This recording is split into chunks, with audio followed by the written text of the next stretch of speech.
This late 2015 maxed out 5K iMac is one of the best value Macs that you can buy, and it's also pretty good at gaming, which is kind of weird.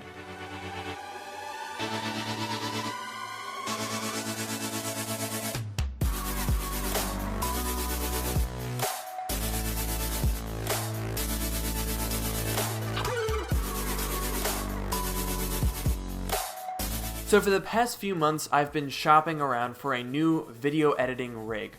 My 2016 MacBook Pro has served me well for about 2 years now, and my 2009 Mac Pro gave me surprisingly good value for the $400 and something that I put into it.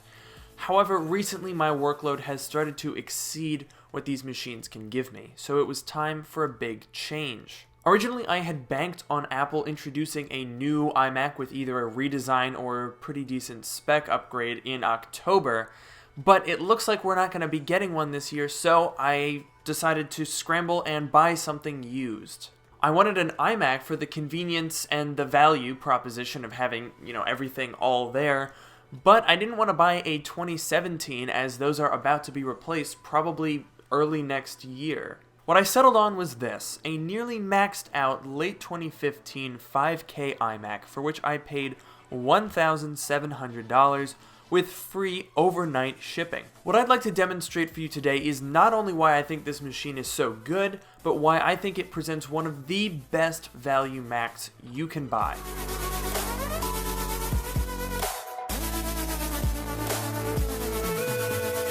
And before we get into that, let's just appreciate that this thing was good enough that I put it on my main spot. See, it used to be over there, and now it's over there.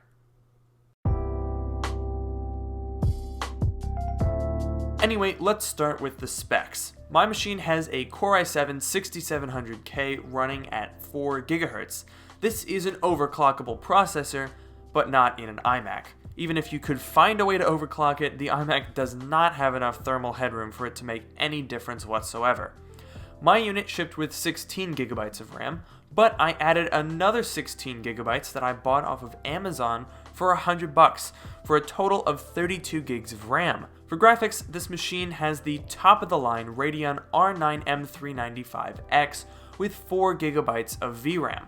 My machine has the upgraded 512GB SSD, and of course, we have that glorious 27-inch 5K Retina display. So all in for this machine is $1,810, including the RAM. That's just $11 more than the starting price of the current 27-inch iMac, and I would argue that this machine wins in almost every single way. Spec for spec, the comparison is absurd. We have an i7, the current model has an i5. We have 4 times as much RAM at 32 gigabytes. We also have solid state instead of a fusion drive.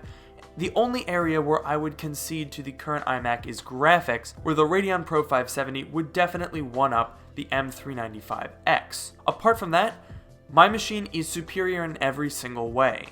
Of course, one of the biggest, pun intended, features of this iMac is the gigantic 27-inch 5K display. Now, I know what you're thinking. 5K is overkill. Nothing else uses 5K, so why even bother? Well, it actually makes a lot of sense in this case. See, the resolution of 5120 by 2880 is exactly double that of 1440p, the resolution of the previous 27-inch iMac. You can see this scaling in action when you take a screenshot, because it recognizes scaled pixels, not actual pixels. This also means everything scales perfectly, and for every 1 pixel of screen area, there are 4 actual pixels. This makes UI elements, text, and the like especially incredibly sharp, but it also allows you to see more detail in videos because they play with a 1:1 pixel ratio, no scaling.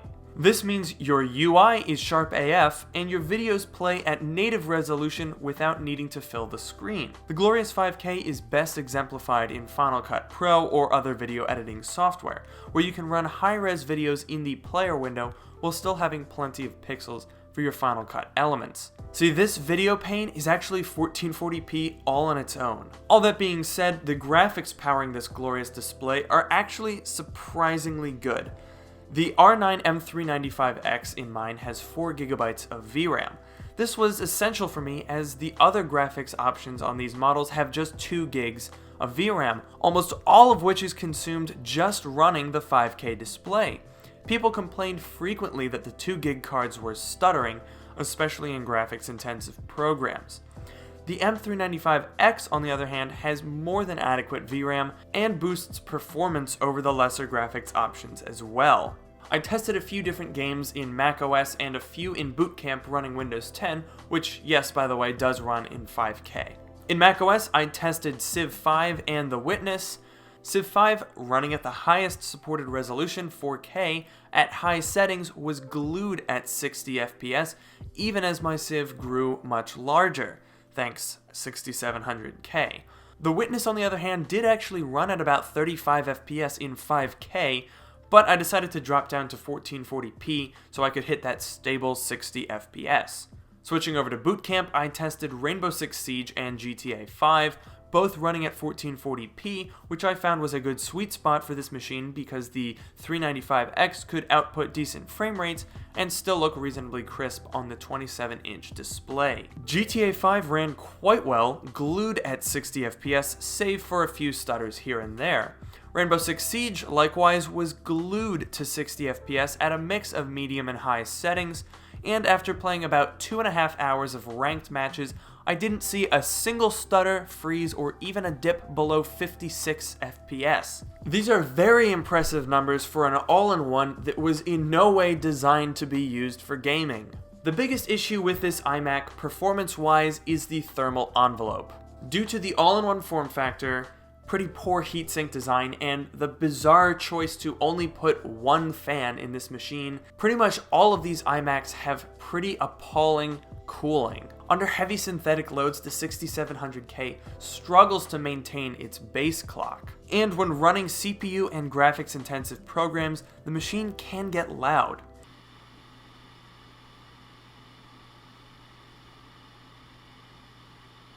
That being said, in games that I tested and in Final Cut Pro, the temps stay cool and the machine is able to get the job done effectively without excessive fan noise. In my game testing, the CPU and GPU remained under acceptable temps and there was little to no performance degradation in longer sessions.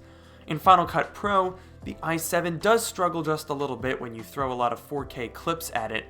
Newer machines with 6-core i7s like the MacBook Pros or the new Mac Mini would certainly run more smoothly, but I found that if I transcoded my media before plopping in the timeline, it runs without much issue and with minimal fan noise. So now, let's discuss the value proposition of this iMac.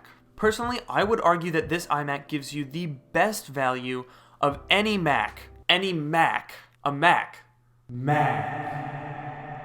under $2,000. Especially in terms of performance. CPU-wise, you can get a trashcan Mac Pro or a 2018 Mac Mini for less money than the $1,800 this guy cost that would undoubtedly beat the 6700K in this fella. However, it's a tall order to match the entire package this iMac provides. The fact that this machine comes in at under $2,000 for all of that performance for a Mac, especially considering that it comes with a display, the mouse, the keyboard, and is all packaged in this really nice design, it's very, very impressive. One of the reasons I chose this iMac over a decently equipped 6 or 8 core trashcan Mac Pro was its simplicity. You literally only need one plug to get this guy running. Its convenience is just beyond compared to any other desktop Apple sells, or even a Hackintosh. Sure, you pay extra for convenience, and you sacrifice your cooling, but the returns are fantastic. It's crazy the kind of value that these things give. And of course I want to make it clear that when I say value, I mean in comparison to other Apple products. Obviously you can build a PC that would do gaming far better and far cheaper than this machine. I'm not trying to claim that you should buy this as a gaming PC. That's ridiculous. It just provides very good value compared to other Macs.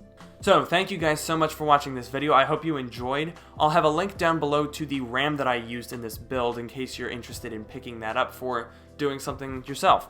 And with that being said, make sure to follow me on Twitter @LukeMiani. Don't forget to like, comment, and subscribe, and I'll see you guys in the next video.